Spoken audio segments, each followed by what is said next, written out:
Subscribe कीजिए हमारा YouTube channel फसी परदेसी टीवी और इस बेल आइकन को दबाइए हमारी वीडियो सबसे पहले देखने के लिए, और ये बिल्कुल फ्री है।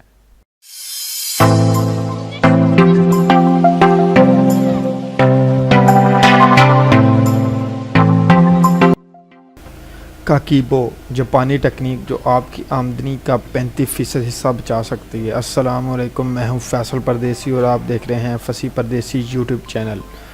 वीडियो शुरू करने से पहले आपसे इल्तमास है कि मेरे चैनल को सब्सक्राइब कर लें और साथ ही बेल आइकन पर ज़रूर क्लिक करें। मुश्किल दिन के लिए पैसे बचा के रखना ऐसी तजवीज़ है जो सुनी सब ने है, लेकिन इस पर अमल हर कोई नहीं करना चाहता। ऐसा वाहद बरे आज़म है जहां 50% लोग पैसे बचाने की नीयत रखते हैं।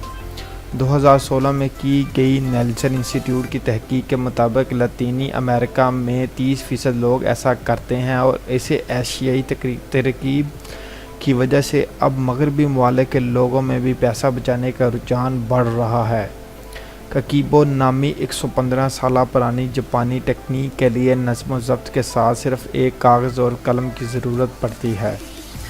काकीबो को इस्तेमाल करने वाले कहते हैं कि वो अपनी आमदनी का 35% बचा सकते हैं।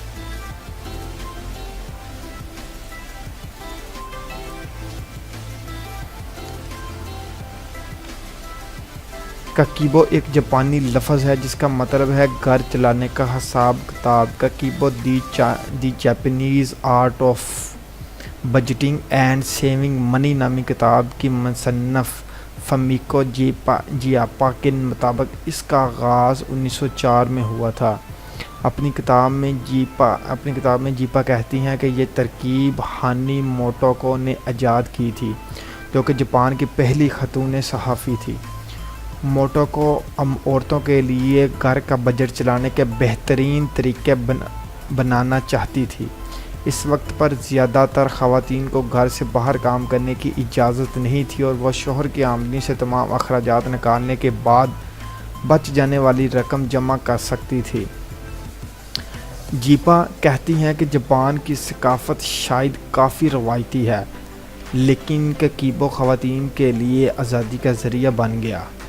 इनको मालियाती फ़ैसलों पर कुछ इख्तियार मिल गया। आज के दौर में हर तरह के बजटिंग के प्रोग्राम्स और ऐप्स मौजूद होने के बावजूद काकीबो की किताबें जापान में अब भी दस्तयाब हैं।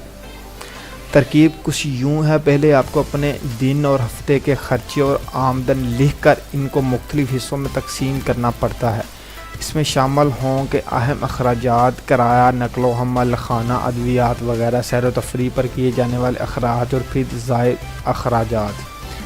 चिबा कहती हैं कि आगाज़ में शायद काकीबो मुश्किल लगे, लेकिन कामयाबी के लिए ये अहम है। आप इसको बेशक जितने मर्ज़ी हिस्सों में तकसीम करें, जैसा कि कुछ लोग खुराक पर होने वाले अखराजात को ग़िज़ा की बना पर भी तकसीम करके इसको मुख्तलिफ़ हिस्सों में लिखते हैं ताकि देखने में भी पुरकशिश लगे। महीने के आखिर में आप अपने ख़र्चों को अपनी आमदनी से मिलाएं, लेकिन काम यूँ यहाँ ख़त्म नहीं होता। काकीबो हमें सिर्फ़ अपने अखराजात पर काबू रखना नहीं सिखाता, बल्कि हमें अपने माली हालात को बेहतर करना भी बताता है। ये एक ऐसा अमल है जो ज़ाती बहबूद का ज़रिया बन सकता है। इस जापानी तरकीब के पीछे फ़लसफ़ा ये है कि ऐसे अखराजात पर गौर किया जाए जिनसे हम बच नहीं सकते और गैर ज़रूरी ख़र्चों से छुटकारा पाया जाए। जीपा कहती हैं कि हर माह के आगाज़ में आप अपने काकीबो को लेकर बैठते हैं और पूरे ध्यान से ये सोचते हैं कि आप इस माह कितने पैसे बचाना चाहते हैं और इस हदफ तक पहुंचने के लिए आपको क्या करना पड़ेगा। यह हदफ खुद से 4 सवालात पूछकर हासिल किया जा सकता है। आपने कितने पैसे बचाए, आप कितने पैसे बचाना चाहते थे, आप कितने पैसे खर्च कर रहे हैं, आने वाले महीने में इस सूरत हाल को बेहतर कैसे बनाया जा सकता है। जबकि ये तरकीब बहुत सादा है, काकीबो का इस्तेमाल करने वाले ये दावा करते हैं कि ये तरीक़ाकार आपको महीने की आमदन और अखराजात की वाज़ह तस्वीर फराहम करता है। काकीबो को अपनाने वाले ये कहते हैं कि इस तरीके से आप ध्यान से खर्च करते हैं और अपनी बजट के हदफ के करीब पहुंच जाते हैं। उम्मीद करता हूं आपको मेरी वीडियो पसंद आएगी। अगर पसंद आए लाइक शेयर कमेंट ज़रूर कीजिएगा, दुआओं में याद रखिएगा। मिलते हैं नेक्स्ट वीडियो में, तब तक के लिए इजाज़त दीजिए। अल्लाह ने के बाद।